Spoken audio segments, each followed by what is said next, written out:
Selamat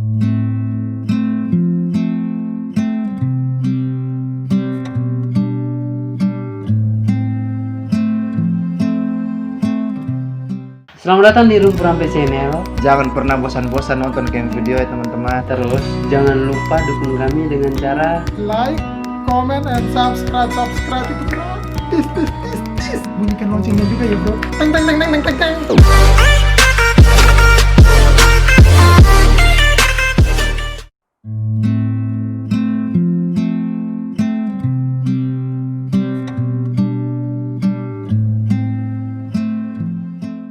Hai, selamat datang di Rumpur Rampe Channel. Kali ini saya ingin sharing sedikit tentang pengalaman pribadi saya. Mungkin di luar sana teman-teman juga merasakan hal yang sama. Jadi begini, dulu pada saat saya selesai tamat SMA, saya berkeinginan untuk melanjutkan kuliah di salah satu kampus negeri di Kota Kupang. Karena ekonomi keluarga yang tidak mendukung, akhirnya saya berpikir 2 kali lipat untuk harus melanjutkan ke jenjang yang lebih tinggi. Nah, setelah saya berpikir cukup lama, saya minta izin ke orang tua, minta restu orang tua, dan akhirnya mama mengizinkan saya untuk melanjutkan kuliah. Nah, pada saat itu memang di kampus Undana itu dibuka 3 gelombang. Nah, saya telat mendaftar di gelombang pertama dan kedua. Yang ternyata gelombang pertama dan kedua itu biaya pendaftarannya sangat kecil. Jadi pada waktu itu gelombang ketiga itu uang pendaftarannya sekitar 500 ribuan. Jadi setelah saya melengkapi berkas-berkas semua dan saya mendaftar secara online, dan akhirnya dinyatakan lulus pada sesi pertama, dan kami yang dinyatakan lulus itu harus mendaftar ulang ke kampus dengan membawa berkas-berkas hard copy-nya. Jadi setelah saya ke kampus ternyata banyak orang sekali di sana, banyak teman-teman juga yang mendaftar. Ada yang memang tidak lulus dari gelombang pertama dan kedua dan akhirnya harus mendaftar di gelombang ketiga, dan sangat banyak sekali. Dan waktu itu harus menunggu giliran dan kita harus antri. Pada saat saya antri, tiba-tiba muncul kakak senior mendekati saya dan dia langsung tegur. Dia bilang begini, "Bro, daftar gelombang ketiga juga kah?" Terus saya bilang, "Iya kakak." Terus dia bilang saya begini, "Kenapa tidak daftar gelombang pertama dan kedua saja? Kan gelombang pertama dan kedua biayanya jauh lebih murah dibandingkan gelombang ketiga." "Iya tuh." Terus saya bilang, "Iya kakak." Terus di saat saya mau memberikan alasan, dia langsung bilang begini, "Adik saya lulus loh di gelombang kedua, uang pendaftarannya bahkan jauh lebih murah dibandingkan gelombang ketiga." Terus saya dengan muka bingung terus saya langsung bilang begitu, "Oh iya kakak, bagus tuh kalau begitu." Terus dia langsung tersenyum lalu pergi. Ya ada lagi nih, jadi suatu ketika di saat saya sudah mulai aktivitas kuliah, ya sekitar semester 2-3, akhirnya saya kewalahan karena tidak punya laptop karena saking tugas banyak. Akhirnya saya minta di orang tua, "Mama belikan laptop saya satu untuk membantu saya punya tugas kuliah." Jadi waktu itu saya membeli laptop di salah satu toko elektronik di Kota Kupang. Laptop itu merek Acer dan harganya 4.500.000 kalau tidak salah, seingat saya. Menjelang 1 minggu kemudian teman saya membeli laptop yang sama dengan saya di toko yang sama dan merek yang sama. Waktu itu saya membeli 4.500.000 dan pada saat di kampus dia datang tanya, dia lihat laptop saya, terus dia bilang, "Kau beli laptop ini di mana?" Terus saya bilang, "Di toko ini." Terus dia tanya bilang, "Harganya berapa?" Terus saya bilang, "Harganya 4.500.000. Terus dia bilang begini, "Mahal ya, kenapa kau buru-buru beli? Padahal saya beli laptop yang sama di toko yang sama tuh harganya 3.800.000. Kalau kau beli sama-sama dengan saya kan masih untung tuh, kau punya uang, kau bisa simpan untuk keperluan lain tuh. Padahal kita punya laptop sama loh, merek yang sama, di toko yang sama juga. Kau terlalu cepat beli." Terus saya cuma bisa senyum sih. Oke, berlanjut. Jadi ini masih berlanjut di Kota Kupang. Jadi suatu ketika saya nongkrong di salah satu kafe di Kota Kupang, dan kebetulan pada saat itu sangat ramai sekali. Dan saya duduk dan di sebelah saya itu tuh ada sekelompok cewek yang duduk dengan teman-teman mereka duduk, dan saya cuma memperhatikan mereka sambil main gadget, minum kopi. Tiba-tiba salah satu teman mereka datang. Terus salah satu teman yang duduk tuh panggil, dia bilang begini, "C, baru beli HP baru, HP merek apa?" Dia teman belum duduk nih, tiba-tiba langsung disapa begitu. Terus dengan polosnya temannya yang baru datang nih langsung ambil dos HP yang dia baru beli, terus langsung dia kasih ke teman-teman. Terus temannya langsung spontan bilang begini, "Masa aku beli HP Nokia Android? Ini kan HP gagal produk. Kenapa aku tidak beli HP Android yang lain sih? Samsung kah, iPhone kah, apakah begitu? Kenapa aku beli HP yang gagal produk ini?" Saya cuma bisa mendengar mereka terus geleng-gelengkan kepala.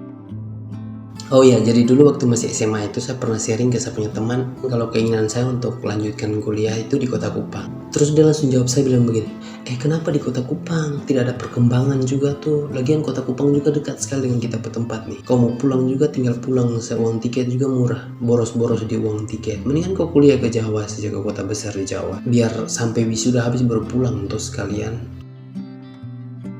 Ada lagi, jadi pas waktu masih SMA itu saya pernah kasih tunjuk sapu pacar punya foto di sapu teman. Pada saat dia lihat, dia langsung komentar bilang begini, kok bisa pacaran dengan dia kah? Hitam, jelek, gendut, aku suka dia apa coba? Tidak ada cewek lain kah selain dia? Oke, jadi itu semua merupakan ilustrasi berdasarkan apa yang pernah saya alami dalam sapu hidup. Dan sampai sekarang masih banyak pertanyaan yang muncul di sapu kepala. Dari semua pertanyaan yang muncul dalam sapunya otak tuh ada 2 pertanyaan yang paling inti. Yang pertama tuh adalah, apakah kita secara otomatis menjatuhkan orang lain? Yang kedua, apakah saya salah memilih teman bergaul? Jadi 2 pertanyaan ini merupakan pertanyaan besar untuk saya.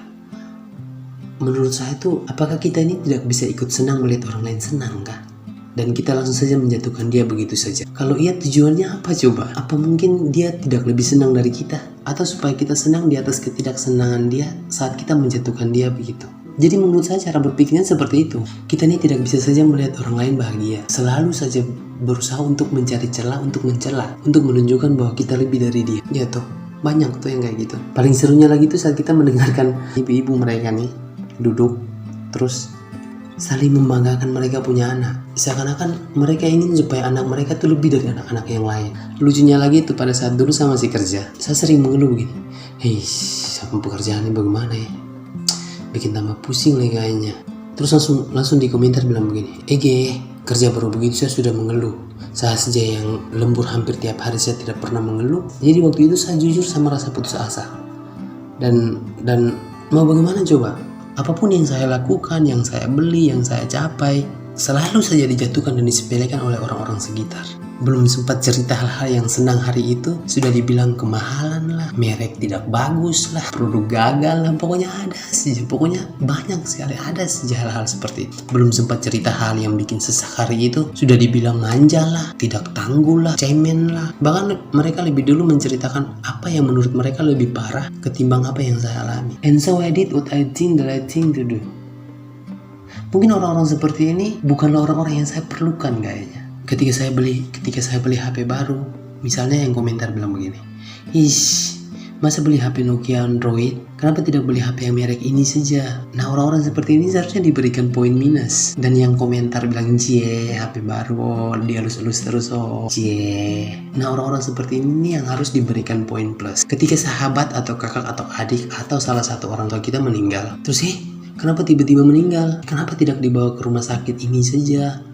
Kan di rumah sakit ini kan perawatannya lebih bagus ketimbang di rumah sakit ini. Kenapa tidak rujuk ke rumah sakit luar daerah saja? Kan lebih bagus fasilitasnya. Kenapa begini? Kenapa begitu? Nah, orang-orang seperti ini kayaknya saya harus kasih nilai minus. Yang dapat nilai plus adalah mereka yang datang, yang langsung peluk dan tanya, how are you holding up? How is your family holding up? Are you okay? If you need to talk, I'm here. Nah, bagaimana menurut kalian? Kalau menurut saya akan jauh lebih baik ketika kita membiarkan mereka menikmati kesenangannya. Let them enjoy the moment. Let's not run it. Barang yang dibeli kemahalan, kan itu sudah dibeli, semua sudah terjadi, sudah terlanjur. Tidak perlu lagi menyiksa mereka dengan penyesalan. Dan itu kan uang mereka sendiri. Pacar temanmu jelek, ya sudah, yang nanti ciuman kan mereka juga toh. Kita tidak harus ikutan tuh untuk berciuman dengan pacarnya yang kalian bilang jelek itu. Kan kategori ganteng dan jelek kan subjektif. Kita tuh mungkin tidak merasa kata-kata kita melukai mereka. Mungkin kita sendiri sudah kebal karena sudah terbiasa menyakiti dan disakiti. Padahal nih kalau kita mau, pada saat kita berteman cerita, kita cukup berkomentar, terus bagaimana? Wih, seru sekali yo. Aduh, kayaknya saya ingin kesana ya. Sesimpel itu saja. Kalau kita tidak bisa kasih komentar yang positif, jangan paksa kasih yang negatif. Komentar yang netral sajalah, tapi dengan tulus hati dan tidak dibuat-buat.